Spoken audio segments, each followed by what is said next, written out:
Have a minute, boys and girls. That's very nice. I'll read that. These are agenda copies if anybody is interested. I don't generally bring these. It is now 6 o'clock. I'll wait till Mr. Parsons sits back down. Welcome to your first agenda meeting of this new year. Hopefully everyone had a wonderful holiday season. And now that we need to get back to work, and we're going to welcome our new reporter. Apparently he couldn't find anybody else to cover, so that's okay. Welcome, John. I'm calling this meeting to order, and now the first item is Reagan Parsons will give his remarks. Okay, just a couple of general comments and then we can go through the individual items on the agenda. Relative to 3A, which is your continuation for Patrick's Point, and there won't be a lot of discussion on that this evening clearly because it's a continuation of a quasi-judicial hearing. I do need to inform the council, however, that we did receive a request from an attorney representing the Village on the Green, just received today, and it was a request for continuance of that hearing for purposes of having time to prepare for further discussion, essentially. Attorney Gill was able to reach out to that attorney. That is not a continuance that council can just simply grant this evening or even act on. That I let you know that in advance of reopening that hearing next Tuesday because in all likelihood or lacking some further discussion between this attorney and Mr. Robinson, it is entirely probable that you will hear arguments for and one might assume against a continuance of the hearing next Tuesday. So that's just a heads up and that was received and that the attorneys will be speaking in advance of next Tuesday. Relative to other items on the agenda, I did just want to specifically point out items 6A and B, and I'll discuss details regarding those when we get around to them. But that's kind of an unusual type of thing to throw onto an agenda meeting. However, you'll recall we did not have a work session in December. So because we weren't able to address those two items in December, we simply threw them on this evening for some additional discussion. I'll be asking for no action on 6A, simply some general direction as to whether you are in concurrence, at which point we will then draft language ahead of the work session later this month for more detailed discussion, and then we can consider it in February if we arrive at something council is comfortable with. I will be asking for a motion on 6B when we get to that item, and I'll have some further comments on that item when we get there. So with that, I'll simply move to item 3A, ask if there are any procedural questions or other matters that staff may be able to address. Again, that being quasi-judicial, I did have one other general comment. One of the purposes of an agenda meeting is to actually set the agenda for next week. And one thing I did note in going through our public hearings is that, and planning staff simply laid these out because you'll notice there's an SU, there's an OA, then there's two PDs in the order in which they were received, and then an SU. The first SU being a continuation, so it's natural that it would lead off the meeting. But beyond that, you are free to reorder items, and I only bring this up because when I mapped this out for discussion purposes, you're going to be going from quasi-judicial to legislative to quasi-judicial to legislative to quasi-judicial. So if you would prefer to, for instance, knock out all QJ matters first and then switch to legislative to just avoid any confusion and clean things up, that is certainly within your purview as part of the agenda meeting to reorder those items. So I just did want to point that out. The only thing I have is if 3A is coming forth. That's a continuation. That should lead, yeah. But if it's, so it's, you think it's going to be continued? Because I'm saying if it's not being continued, it's going to take a long time. So I'd rather have that at the end, because if a lot of people are there for other items, they don't want to sit there for an hour, however long it may take. A lot of those people hung in there with us till 1 something in the morning, and that Yeah, I'm not willing to make any assumptions as to whether it's going to be continued or not, because again, that will be up to Except between the two the attorneys. presenting attorneys to provide you reasoning for and against. I absolutely see your point. It would be typical, though, if a hearing has been continued, that you would continue it prior to taking up new business. Okay. I just didn't want people to sit there for Yeah, a couple hours I for see a your point. 10-second thing. Yeah. Maybe a time limit on legal arguments for and against. That's the reason we didn't do it. Generally a That's- tough one within quasi-judicial hearings, but I'm going to turn to our attorney and ask for an opinion on that. I believe the answer is that you cannot set a automatic time limit. It's certainly within the discretion of the chair to decide whether or not what is said has become so repetitive that it needn't go on. It'd be nice to have expectations. I feel like at the last meeting, we had a lot to go over before the meeting, and then so much additional given to us at the meeting. It went on. Well, and that's the other thing, because we had, exhibit up to R. Yeah. And that's a lot. I think that's 18. So hopefully y'all have had time to, or will take the time to read all that, because I know when I got home at 1:40 in the morning, I plopped that thing down and thought, I'm not going to read that right now. So we still have a lot to read and too bad we can't discuss, but that's the nature of the animal. We can't discuss it amongst each other. So that's the way life is. So I know there's some people here from Village Green. And your attorney, to hope you understood that your attorney has to talk to their attorney, and they have to decide if you all can continue, because Nick might say no. And then you'll have to come here and argue, and then we have to decide if it is allowed for your attorney to speak or not. And then they're going to have pros and cons on all of that. So we have that to discuss before we can even discuss this. So So, Mr. Pate's point, is it possible to bifurcate that and to do the motion to continue up front?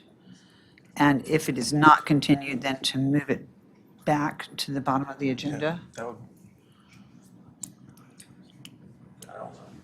Don't know why it wouldn't be. No, that's okay.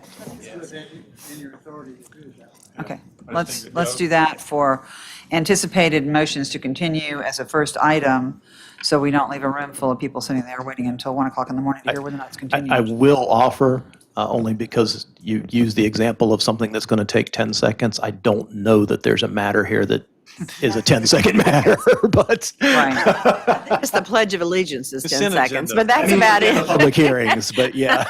That's about the only 10-second thing. Full thinking. Anything else regarding procedural matters in Patrick's Point?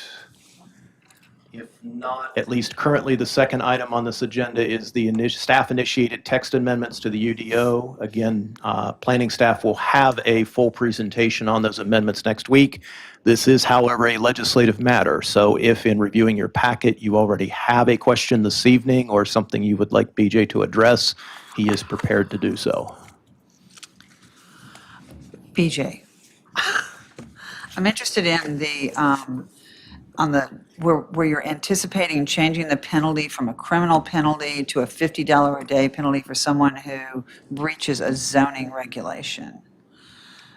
And the language seems really vague to me on who becomes the zoning police then? And how does that happen? Because the only remedy I see is the town has the ability to sue somebody over a $50 a day fine, which is going to cost us far more than $50 a day to recover any money ever. And I also wonder if this writing is changed, this suggestion is a result of legislation. So if you can help me in that regard too, I'd be interested just to know what's going on and whether or not there's a practical remedy for the town in the event that this is almost an invitation to violate zoning, is the way that I see it. So help me. You got three people here that could tackle this one, really. Okay, well, Because now, Session Law 2021-138, Part 13, basically stated that it was a part of criminal justice reform bill. Right. And one of the provisions of that basically said that you really can't make zoning regulations punishable as criminal offenses anymore. Some people can't go to jail as a result of violating zoning. We did have written into our UDO 2 ways to pursue compliance, one of which was to cite them and charge a $50 per day of violation fine. And then the other was, of course, to pursue criminal conviction against them for that violation.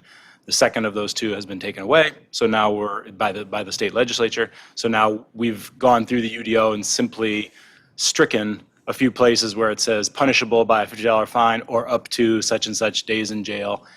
We just struck that, as well as a handful of places where it referred to criminal conviction.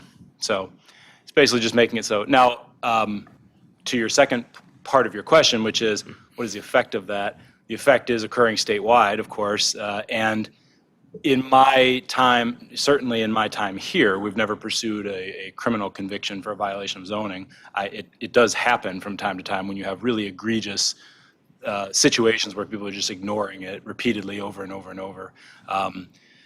But beyond that, if you have a more technical question regarding that, then Doug may want to chime in on the legal side of it, because I'll conclude by saying this is, you might say, part 2 of some action that was already taken towards the end of the year last year, where the town went in and scalpeled out some criminal punishment within the Code of Ordinances. The same legislation says that you can still have criminal punishment, but you have to specify. You can't just say all of your Code of Ordinances is going to be punishable as a criminal violation. And I'm probably using slightly incorrect terminology here as I go through this, but Doug will correct me. So, are we restricted to a $50 amount on our fine? No, I don't Legislatively? believe it's restricted to $50. We have $50 per day right now, but I think it can be set by the local jurisdiction. And also notice it's per day, so if Right. if the violation continues for any appreciable period of time, it can get pretty substantial. Right. And I think, my impression is that through the zoning office, that has been a fairly effective deterrent, because when people are warned that it's building up at $50 a day, they seem to respond quite nicely at that point. Okay. Well, I guess my question, There's one other possibility, and that is a town is not precluded from getting an injunction, which, so if the court rules that you have to clean up your mess, and they don't do it, then it can become a contempt situation. are we precluded from adding language that they would be responsible for attorney's fees if the town had to go forward against them for violation? Yes. We are precluded by the legislation? Okay. So the only remedy we would have to make that more onerous would be to increase the daily amount.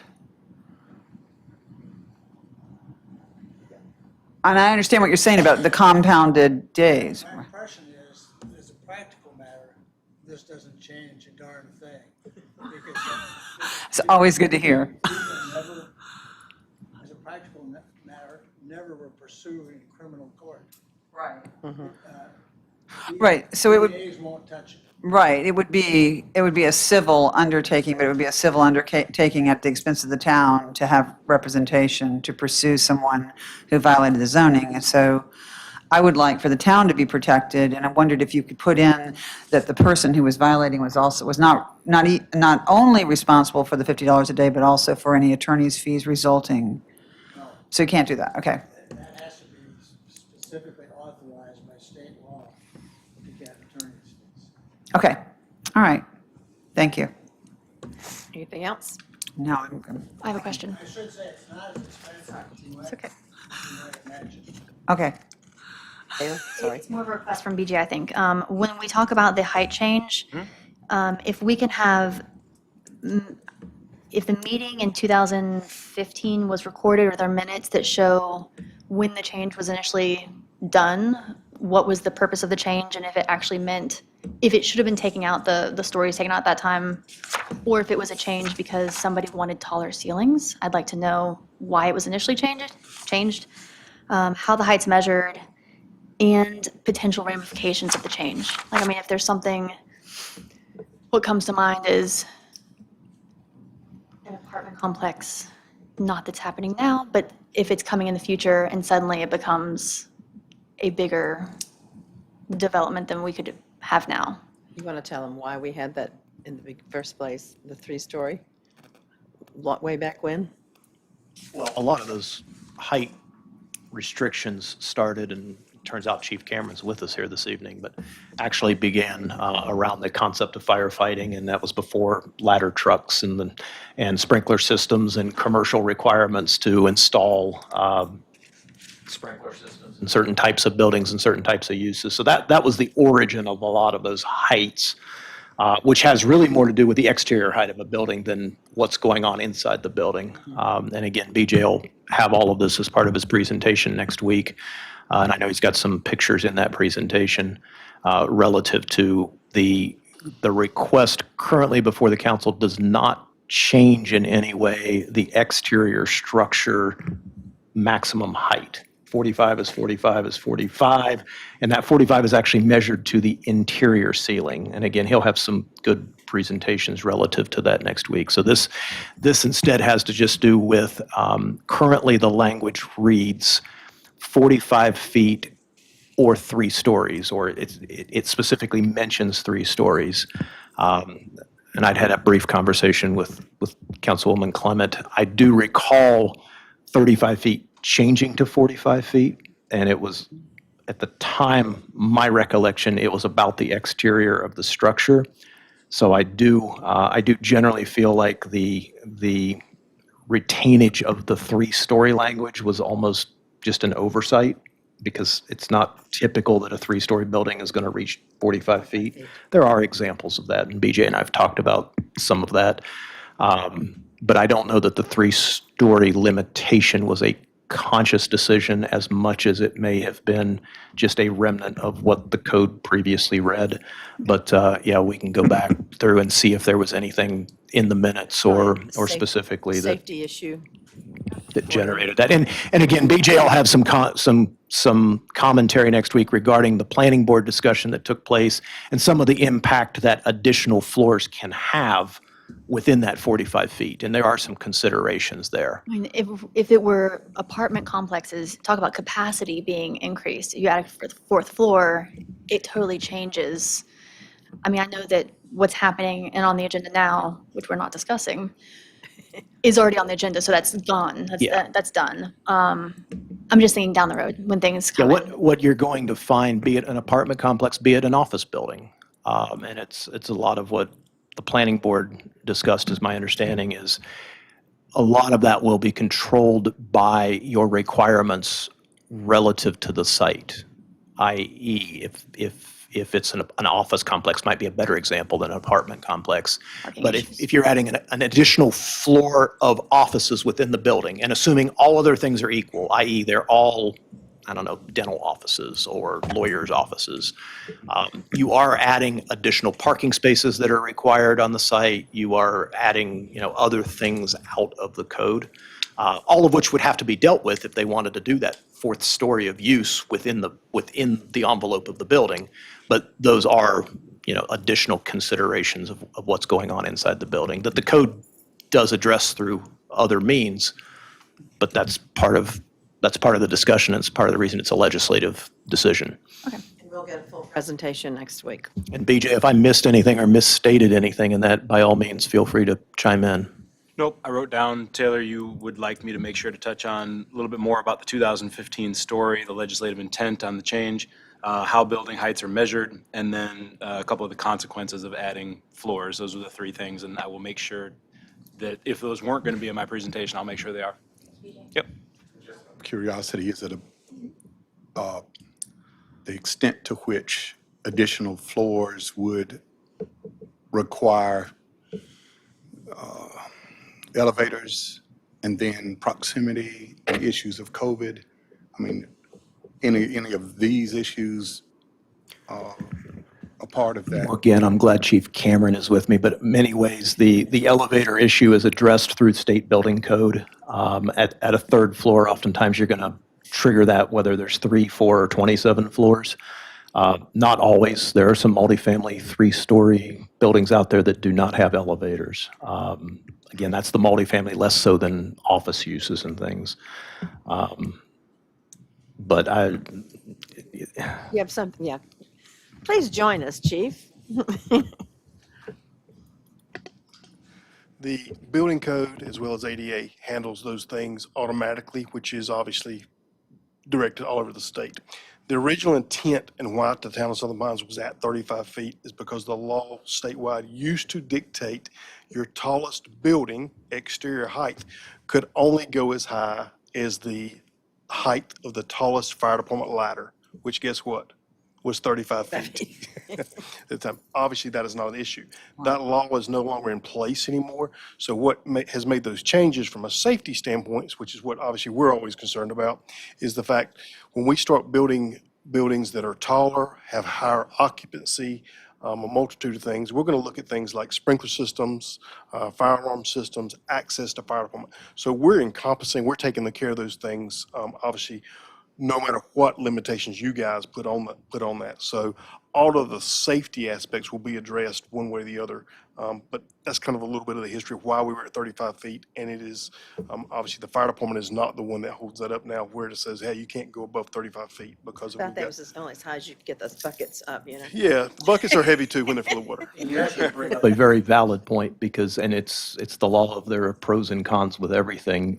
By theoretically, and again, that's all things being equal, which is a dangerous assumption, but by theoretically putting more people into that building, you actually increase the likelihood that you might trigger a sprinkler system or something that from a fire department perspective is a positive thing. Now, additional parking spots outside might be a negative thing, so there's give and take with any of that. Did that answer your concerns? Okay. Sorry, I have one more. In regard to, if you can help me out, on the vegetation credits, existing vegetation credits, I'm a little bit confused about Right. breast height. And I'm wondering whether or not we're going to talk about Michael Jordan's breast or a 4-year-old's breast. I think we maybe need a specific height on that one. The rewrite says, the trees in inches, caliper is the diameter of the tree measured at breast height. So my question is, whose breast? Yeah, it's a standard term used in forestry for measuring trees. And the reason why we're getting rid of DBH and going with caliper and then defining caliper is to make it consistent, because we have had issues with nurserymen coming in and measuring it at the base of the tree and saying that's the caliper. And we say, no, caliper is DBH. And they say, no, DBH is DBH. And oh my gosh. So it has actually come up enough times that it's annoying. And it's just basically, it's a game so that instead of doing a 2-inch caliper tree, you can do what's winds up being a 1-inch or an 1.5-inch tree because it's 2 inches at the base. Right. So this really is, in staff's opinion, no further clarification is needed beyond what's in there, because we so far haven't had someone try to argue that a 4-year-old's breast height is actually the caliper of the tree.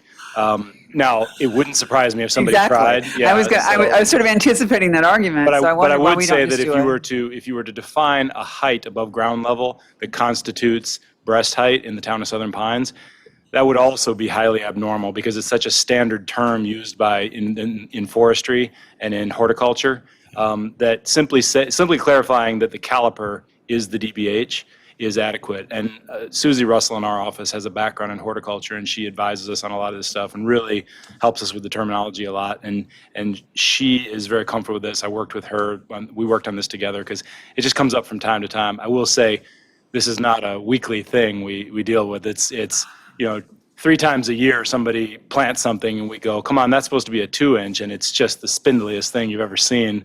And they say, it's 2 inch at the base, come on. And they, kick it and it falls over. And, so it's not a huge problem. We feel this will solve it. But honestly, if you have a recommendation to define it differently, it's you guys as UDO, we're all ears.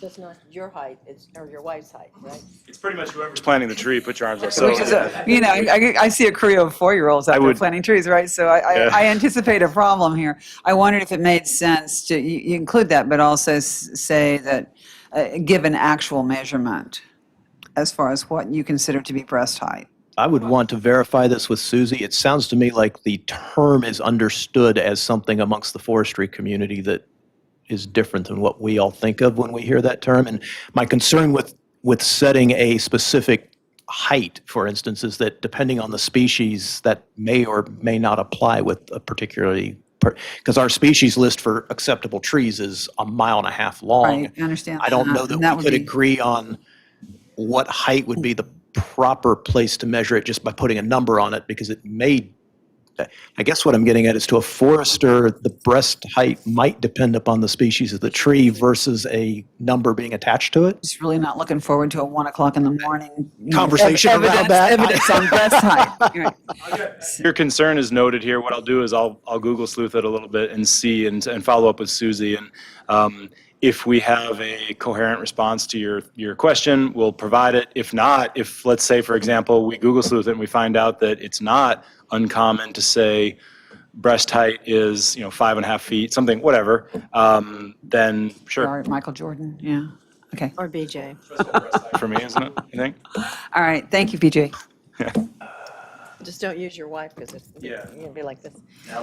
Headline material to Mr. Nagy. What else would we like to respond to relative to this item? We're keeping you awake back there, John. Okay. Are we done with that one? I think so. Okay, moving right along. Pinehurst Surgical. Yeah, third item will be a quasi-judicial hearing. This is a preliminary development plan for Site 3N on the north side of Morganton Road. This will be the site directly behind the current Pinehurst Surgical Center that is being erected and is very close to a certificate of occupancy. So again, you'll hear the testimony relative to how they meet their CDP on that proposed project next week. Item D is your Waterworks CDP amendment. This will be a legislative hearing. I think most all of you, either because you voted on it or may have at least seen it since coming on council, are familiar with the initial plans for the Waterworks development out on North Carolina 22 Central Drive. That's the original town water plant that Mr. Bledgy, who I believe is with us this evening, redid, beautiful structure. He does, however, have some interested users in that building and would like to be able to build an additional structure that's a little bit different than the original conceptual development plan. And because the new arrangement differs significantly from the original conceptual development plan, he will have that project in front of you in the conceptual portion for approval next week. So again, we'll have a legislative hearing on that matter. Just to cover Kevin Lindsay, he was here, and he was basically told that he didn't have to stay. I didn't want you to say, where is he? Yeah. Any questions ahead of the hearing on that next week? No, I think that's a great project. You did a great job on that one. And then your final item, as the agenda is currently crafted, will be a special use permit for townhomes on South Bennett Street. Again, this will be a quasi-judicial hearing, as the use is in fact permitted in that district. However, it is a special use permit based on the number of units being requested, which is 20. Any procedural questions of staff? Again, that will be a quasi-judicial matter to be heard next Tuesday. I'm going to have my questions laminated, because they If, seem to do all the time. Say what you said again. I'm going to sorry. have all my questions for you all, the ex parte, all that. I have them laminated, so I can just pull them out all the time. With all of that being said, and short of any discussion of what might occur should Patrick's Point be continued after attorney debate, is it your desire to go ahead and leave all of those items in the order that they are presented on this agenda, or in any way reorder them? We good? I'd love to do the bifurcate. I mean, is that what you're saying? No, I'm not talking about Patrick's Point per se. I'm just asking So whether you're asking you're if okay we should have jumping quasi, from quasi, quasi. quasi. Yeah. And I again, would like to do quasi, quasi, I like my quasi. brain works better that way. which was why I brought the issue up. But Let's just do quasi, quasi, quasi. okay. I feel like that's Does a that, movie. does that leave staff there until 2 AM who want to talk to us UDO? No, it's just that, We're I going to be there think, till you guys are over anyways. It's not. but it's just easier if we're kind of in that mode that we just continue with it, in my Okay. opinion. Okay.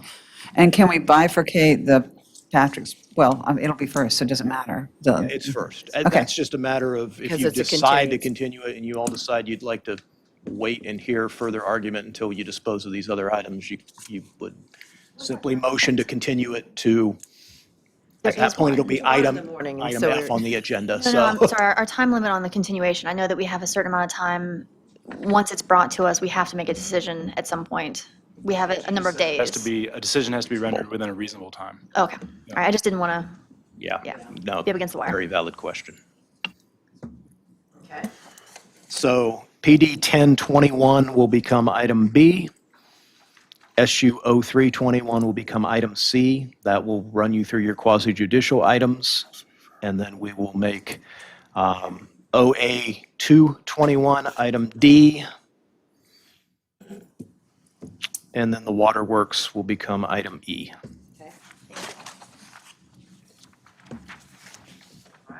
All righty? Now I've got the Okay. annexations. Yeah, items A and B next week, and I think BJ was just going to put up pictures of where these are to let you know, but all you're doing this month is next Tuesday, you will set a hearing date for your February regular meeting on these annexations. So they're working through process. The first one is Morgan Park South. Again, this is the almost 55 acres currently owned by Tom Van Camp and/or his father.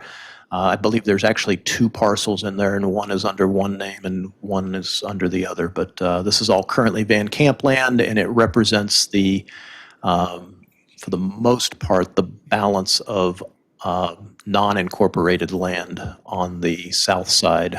There might be two little exceptions that will remain a donut hole until such time that they come in for development. But that is to be annexed to the town. This property? Yeah, it's that property and that property, so. They're not part of it, so that they'll stay a little, as you Reagan said, don't. Yeah.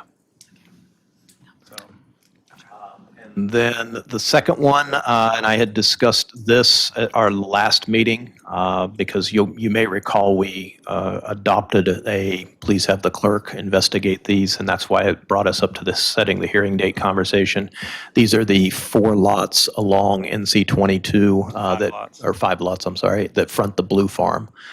This is currently zoned in Whispering Pines, so you will also see in the coming months an application for rezoning. They are planned for single-family residential development, so that rezoning will simply be the Southern Pines version of the existing zoning in Whispering Pines that are on those lots. Yeah, Thank you. thank you, BJ. Any question on those? Again, you won't, after you simply approve next week the setting of the hearing date, you won't see them again till So February. those are ETJ now, correct? No, those are currently currently actually Whispering Pines? Whispering Pines ETJ. However, because they front that Blue Farm development, Ours. that's ours, they were placed in the annexation agreement with Whispering Pines as properties that would be annexed to Southern Pines rather than Whispering Pines at the time of development, and they desire Southern Pines utilities. Okay, just clarifying that we're not Yeah, no, we're not. stealing from We're not Whispering stealing. It was an agreed upon annexation document with the Village of Whispering Pines. Okay. All right. So the only consent agenda items for next week, one is an appointment to the Library Advisory Board. Carrie Dugas has been sent forward as a recommendation of the Library Advisory Board to be made a member of their group, and that will run through 2024. We've got 4 budget amendments, the first being an insurance reimbursement to the police department that was on a vehicle that was totaled. One being monies donated to the fire department. Those were from Phoenix Village. One being a donation to the library, and I don't have a source of that donation. I've requested that ahead of next week, so we'll have that information then. And then a transfer from fund balance to the legislative line item. This is to cover the expense bill that we received for the primary election here in Southern Pines. The bill itself was actually, as I recall, a little more than $22,000. We don't need to transfer the entire amount to cover that figure, but we do need a little over $19,500 transferred in order to pay that bill to the Board of Elections. Okay. While we're on it, Yes. at what point and what's the procedure for getting rid of the primary? Can we at least have the So- discussion at some point? Because I had a moment of channeling Nostradamus, I thought that question might come up this evening. What I am going to suggest is that we will agenda a work session discussion on that. However, in the meantime, while I was off and Jessica let me know this bill came in and we would have a budget amendment, I did ask her to craft an initial memo kind of covering a lot of that. So I'm going to give it to you this evening so that if you have additional questions, we'd be happy to update it for the packet at work session time. Thank you. Yeah, that's fair. Actually, the more I think through it, I'm not as adamant about getting rid of it because if 20 Just looks like the three that have dealt with that recently are the three women that are on this. The three of us have had the chance to have a primary. I mean, yeah, we did that, all three of us. It's become not As un- unusual in But there was a huge recent gap. We elections. talked about There that. was, There was a yes. huge gap, years and years. Jessica's memo addresses the Yes. timing of when those have occurred. Yes. Yes, absolutely. More reading. Anything else on the consent agenda? Well, we do have to have a vote, right? Are you, That was just the consent agenda. Okay, just, The that's, consent agenda will appear next week. right, yeah, but, yeah.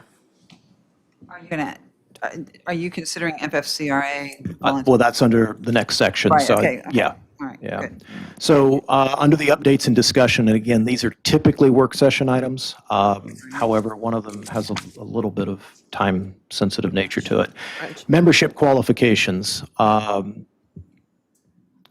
Right now, both the Appearance Commission and the Library Advisory Board are our two boards that have limitations of 2 consecutive terms attached to them. This is immediately of interest to the Appearance Commission in that we have been without a full Appearance Commission for a number of years now, and we actually have a group currently that is working very diligently on a number of items, and they've really gained some momentum and some additional membership over the last year. However, based upon the terming off language in their current code creating them, we are potentially about to lose our current chair and a very active member who would like to continue serving, and we'd kind of like to see her continue serving. So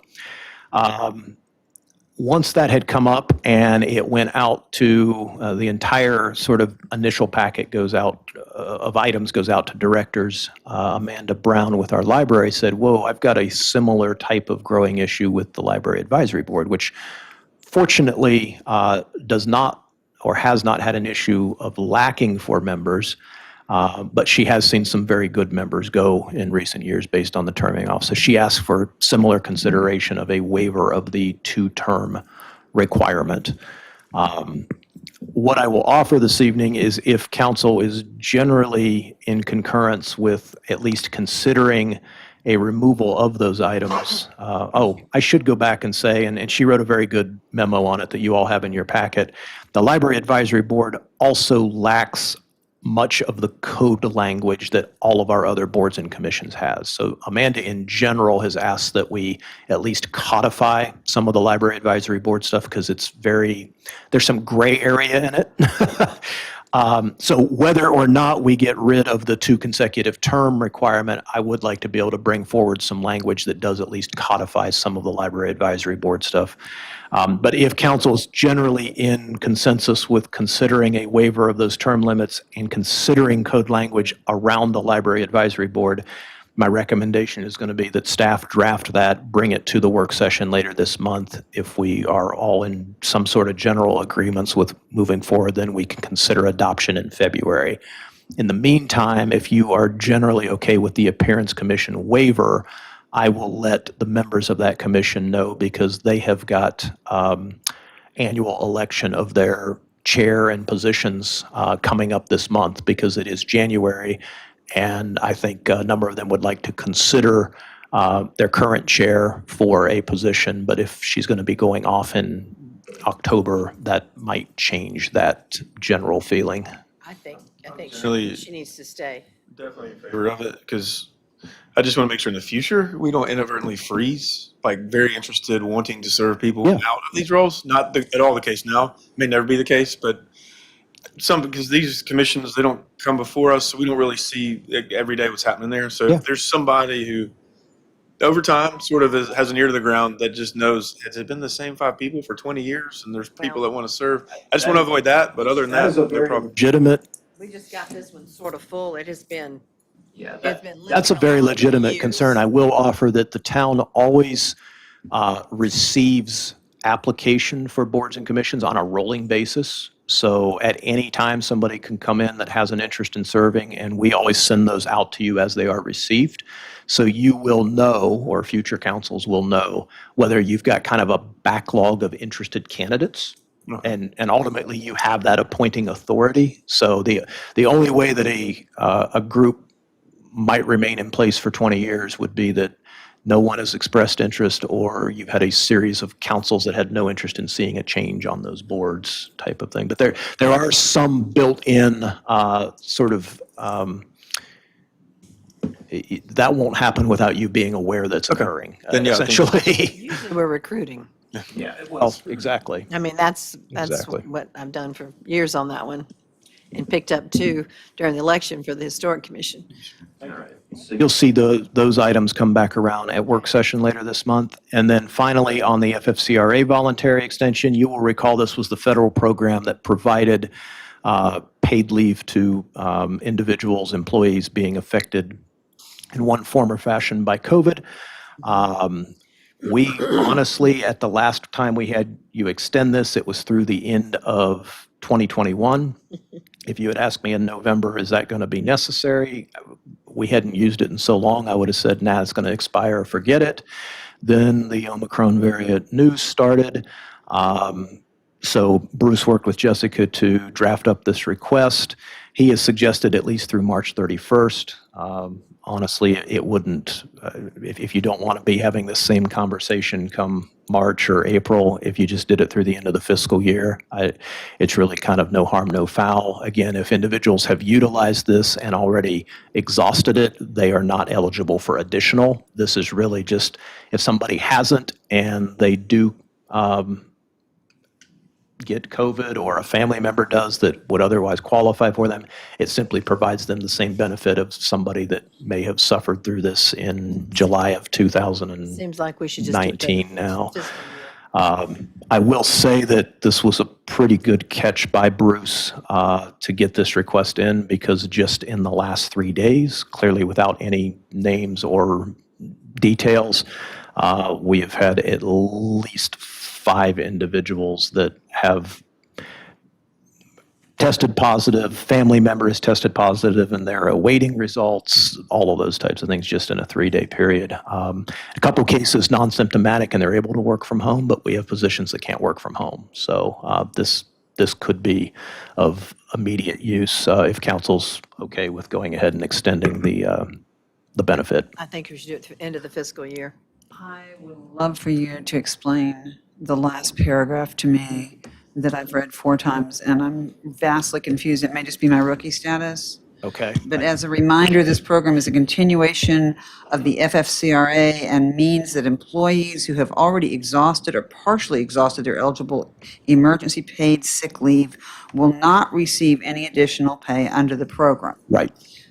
And then the next sentence, anyone who has exhausted their Ffcra leave will be required to utilize any accrued time off they have available. So Right. just help me understand that. So the program essentially was the federal government saying, if you've got somebody who is off due to this COVID deal, rather than them having to hit their accumulated sick bank or take vacation time, we as the federal government are telling you, you need to provide them this benefit. So what that is saying is if they've already exhausted the federal benefit, they would then have to take their accumulated time in order to be paid. I think that answered the question. I might have missed Good. something in the last sentence, but Yeah, it's a little, it's yeah, confusing. the what way it's that saying is if you've right. already used it as part of the process up to this point, we're not granting you additional over and above what the feds did originally. Right. So everybody But gets if you one haven't used bite. it, you still have it available if you should fall into that category. Otherwise, it's just like a normal, you're sick, you need to be off, and you either have accumulated time or you don't. Okay, so FFCRA, every employee gets one bite at the apple, is basically what you're telling me. Yes. Okay, and if they've used that, they're done with That is correct. FFCRA. They have to use their time. Yes. And they don't have to exhaust accrued time before they qualify for FFCRA. That is correct. The FFCR comes first. Okay, great. Once All right. that's exhausted, it's just a normal look at the benefits. Yeah. Okay, anything else? So we are good to extend that through the end of the fiscal year? I'm good. Would someone like to make a motion to that effect? Make a motion that we extend the FFCRA coverage through the town through the end of the fiscal year, which would be June 30th, 30th, 2022. 2022. Second. All in favor? Aye. Aye. Aye. Thank you very much. Good. I had only one other item this evening. I had sent you all an email on earlier today, and Chief Cameron has been patiently sitting in the audience, but helpful on another matter, so it worked out fine. The SAFER grants, the federal grants that fund the hiring of firemen, have finally been announced, and they've given us a huge window of 30 days in order to apply for those. And again, it does not require, some grant programs will require what's called a resolution of support where you all would vote to actually apply for the grant. This one does not do that. However, if we just go and apply and then later on you all decide you want to turn it down, we really aren't looked at favorably during future applications through the feds. Most all of you have sat through a rather lengthy presentation by Chief Cameron regarding staffing of the fire departments and future staffing plans. I know it was a much abbreviated version was part of the orientation that Ann and Taylor went through last month. But the only real question on the table is whether or not we go ahead and apply for the 6 positions that would fully staff the 2 stations that we now have. You may recall that we're sort of filling a number of positions at the second station through our volunteer forces, through part-time forces. And I wrote a rather lengthy email earlier today sort of regarding the pros and cons. The cons are always going to be that in 3 years, we've got to pick up these salaries. That being said, this particular grant round, they are offering 100% payment. Usually it's on a sliding basis, so they might pay 100% in year 1, 75% in year 2, 50% in year 3, and then you're on your own. It is 100% for 3 years. Full disclosure, 100% means technically 100% of an entry-level salary in the first year, so COLAs, increases in major medical, state retirement increases passed along to us. We end up having to fund those in years 2 or 3, even at 100%, but that's a minimal number compared to the overall expense. Timing perspective-wise, assuming everything moves forward with these projects in Morganton South, Morganton Park in general, the other types of development we're seeing, a lot of that will be coming online and be part of the tax base in full by the time these positions go fully onto the town budget without a federal grant to fund them. And then furthermore, this will, again, fully staff both stations, so there should not be any additional personnel requests from the fire department for some time. I will add the caveat, unless it were to be something like an additional fire inspector due to all of the addition of commercial structures and things in the area, or if something significant were to change with the fire code's ISO ratings, and suddenly instead of 4 men out on a truck, they said, nah, it should really be 6. That type of thing's out of our hands. It would change a lot of things. But at least under the current realities we are aware of, current codes, current ISO ratings, this would fully staff both stations. And I don't anticipate coming before you for a third station anytime in the next decade. Again, assuming fire districts remain what they are, et cetera. So questions, and I'll ask Chief Cameron to join us, and feel free to chime in too. You did a great job. Well, right. You could be the fire chief. I think it's just clarifying the email or the order of events. So we apply for the grant, we're not automatically getting the grant. But in hopes that we get the grant, we're hiring 6 new people. So Yes. assuming we do get the grant, those 6 new people are paid for the next 3 years. Yes. So we're gambling. Is that what we're doing? Well, you won't hire them unless we get the We won't hire them unless we get the grant. Okay, all right. that Yeah, helps. now, if we don't get the grant, I know this gentleman's going to be back in front of us for some additional staff. That's goes without saying. But no, we would not hire until in fact, we typically cannot hire until we are awarded the grant. We fill out all the paperwork properly. There's the whole federal system that we are already in, but we've got to get into. So yeah, and again, they have discussed making announcements as early as June, which would be expedited for them in this program. Very fast for them to do that. They have said they want to make the announcement in June. It's the federal government. Do not hold your breath.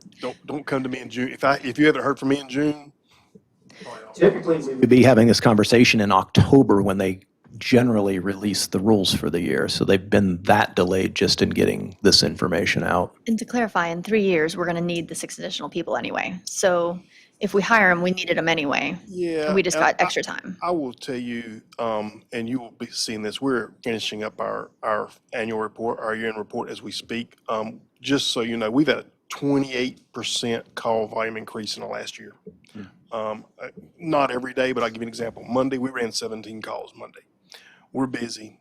We're running out of staff on a I don't want to say daily basis, but we're busy enough to where we run out of staff, and we're depending on either off-duty crews to come back to work, we're paying them, or some of our volunteers, or another department to come in. So that is a fair estimate that is happening on a regular basis. The long-term staffing plan, which was really developed in 2018, this was the last step of that. We felt like once we got to this point, got these additional 6 firefighters in, we're going to be status quo for the next several years. I mean, it definitely seems beneficial, and especially with fire and police, being proactive versus reactive is better to me. So I say go for it. So what impact does it have if we don't get the grant on the current budget that we're going to be looking over? In other words, if the grant's turned down, I assume your request would not go away. Yeah, So talk to me about, The call volume doesn't go away because you don't get the grant, obviously. So, first of all, let me tell you, we've been successful with these grants before. okay, We've been successful 2 times before, and they've obviously really paid off. I would like to say that if you don't get the grant, we're going to know that in June. It's going to be a little bit late to the game for that budget year, and we understand that. That doesn't mean that we're not going to come back at some point in time and say, hey, we're really struggling and probably have to go back to the drawing board mid-budget year. That is not the fire department's. We don't really want to put that on you in mid-budget year, obviously. That's a Right. struggle. okay. So other than using additional overtime, using additional part-timers, those kind of things, we probably would have to struggle through that for another year. But at some point in time, we're going to come back to the table and say, hey, we've got to hire these people. And maybe we structured in some other format where we're doing 3 now and 3 more 6 months later, but we've got to get to that How many point. volunteer firemen do you have? Because that used to be a At- big thing, and yeah, now it it's used to be a really dropping big off. thing. I was working on it today because I'm preparing for this grant, and that's one of the things they ask you. So we have 15 volunteers. And normally you have, So probably 10 years ago, 15 years ago, you would have probably had more like between 30 and 40 volunteers. Obviously, the Southern Pines Fire Department started as a volunteer organization. There was a time in Southern Pines had 100 volunteers. That is not feasible today, just in today's economic setting and people having to have jobs and family commitments and those kind of things. It's just a different world that we live in. I guess your question, Reagan's the numbers person. If the grant doesn't go through, hopefully there'll be some increased tax revenue from projects that will help us be able to absorb. What we're gonna have to do in 3 years anyway. But Some level, yeah.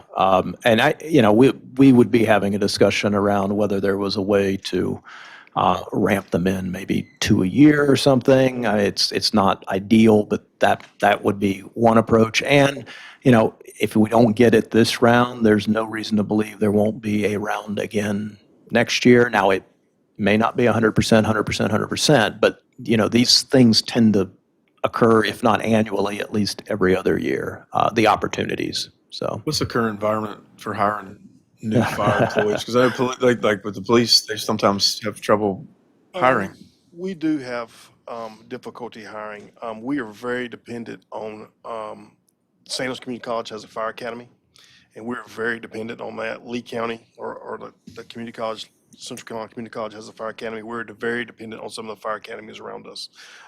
We've tried a couple of different things like high school programs and nighttime academies and this kind of stuff.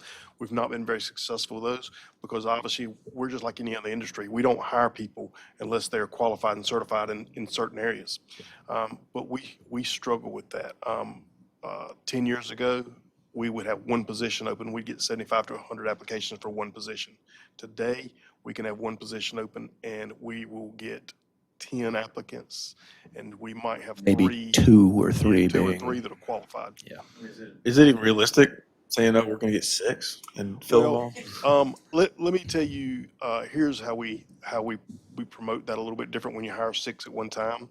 To be honest with you, unfortunately, firefighters have become more transient, like other people have another job. So a lot of times when you're hiring multitude of people instead of just one person, we'll get a firefighter who may work at another fire department who comes in and apply. We'll get some of that. There's also another program out there that we're really starting to focus on, and it's called, forgive me for the exact name, but it's basically military to firefighters. And what they're doing, the military is training firefighters. When they get ready to get out, those guys are getting their certifications through a fire academy. And we would actually have the opportunity to hire them before they got out of the fire academy. So they come in fully trained, but once we hire them, when they get out of the academy, they're locked into us through the military for at least a few years before they could go someplace else and work. So we're kind of looking at a job, at something like that, where we can kind of tie people down as soon as they come out of a fire academy. creativity. Last time we did get 6 through a grant, we had a fortunate situation where we had a number of part-timers and volunteers who were looking for full-time spots. That's a little bit more of a challenge this time around, but Last time we had, it's very difficult right now. last time we had openings for 6 people through a grant, and we were very fortunate. We had those positions filled really quickly. And I'd like to be optimistic and say that would happen again, but I can't predict that. If it was in your all's intention, I think you said 2018, Yes, ma'am. to bring on the 6 people, is there a reason that it wasn't already in our budget? We're saying the 2018 plan, this was the last step of it. Right. But so we would have known. Wasn't asking for everybody in 2018. Yeah. No, I know, but so we, if you all planned it in 2018, then we would have known that this year, the plan for you all was bring on 6 people, so we should have built it into our budget. Does that make sense? It does, and we requested this in this budget, but we delayed it waiting on the SAFER grant.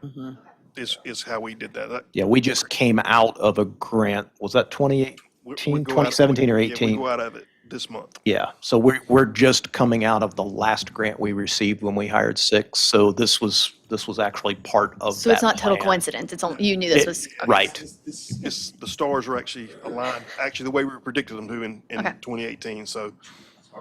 Believe, given everything that's occurred since 2018. If we support going forward with the grant, Is there any reason that's counterproductive to you as far as what you're trying to do? If you support it, Right, no. okay, So we're gonna apply for the grant, obviously like any other federal grant. We do expect to probably be a little bit more, competition for this grant because it is 100% and they don't typically do 100% grants. So we don't know where we'll fare at. We don't know how it'll fall, but, hopefully if we get it, then that makes all of our jobs easier for 3 years. okay. As the town keeps growing and the needs, and 28% increase, Yep. that's a lot of calls. Yeah, That's a, thank you. Thank you for what you do. Thank you, appreciate it. thank you, Mike. Well, Oh, that's all that I have this evening. anybody else? We're ready to adjourn. I need a motion to adjourn. Have a good evening. Stay well. Only down. We play at 9.